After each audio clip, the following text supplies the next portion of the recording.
Аси се нанася временно в дома на Джесур, но още с пристигането си разбира, че и той се готви да се премести на нов адрес.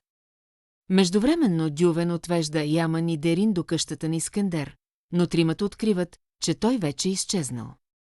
Яман претърсва внимателно всяка стая и остава с усещането, че бягството е било предварително организирано.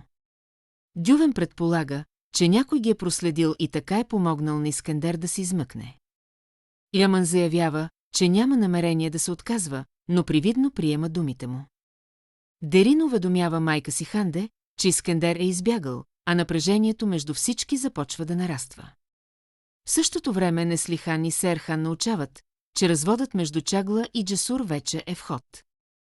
Лекарката съветва родителите на Чагла да намерят ново занимание за дъщеря си, което да й помогне да преодолее трудния период. Аси и придружава Джесур в съда, докато Алас застава до Чагла по време на бракоразводното дело. Неслихан продължава собственото си разследване около съмнителните медикаменти в болницата.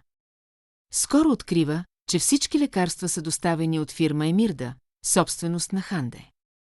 Серхан забелязва документите и се опитва да разбере какво е открила, но Неслихан отказва да сподели подозренията си.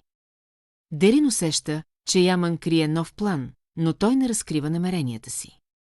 По-късно Дювен му подхвърля, че Дерин явно изпитва чувства към него, но Яман категорично не вярва в това. Междувременно Селчук кани Аман и Дювен на разговор извън полицейското управление. По време на делото за развод Алас прави отчаян опит да попречи на раздялата между Джесур и Чагла. Това предизвиква остър спор с Асии, която му заявява, че не разбира нищо от любовта и е по-добре да не се намесва. Скандалът между двамата става толкова шумен, че съдебната охрана ги извежда от залата. Именно тогава Адем разбира, че Алас е брат на Чагла. Малко след това Селчук разкрива, че е засечен сигнал от телефона на Искендер. За изненада на всички сигналът идва от дома на Дювен. Яман е готов да разкрие истината, но Дювен го прекъсва и уверява, че Яман през цялото време е бил при него.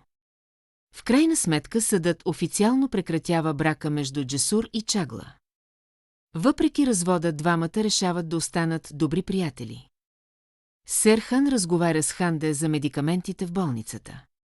Тя твърди, че именно Искендер е отговарял за доставките, а Серхан предупреждава, че Неслихан вече е започнала собствено разследване. Решена да стигне до истината, Неслихан събира всички съмнителни лекарства от склада. Охраната се опитва да спре с аргумента, че Серхан е забранил да се изнасят медикаменти, но тя отказва да се подчини.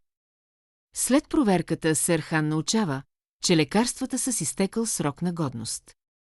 Той веднага уведомява Ханде и двамата осъзнават, че Неслихан може да им създаде сериозни проблеми. Накрая Дювен благодари на приятелите си от стоянката, които са помогнали за инсценираното бягство на Искендер.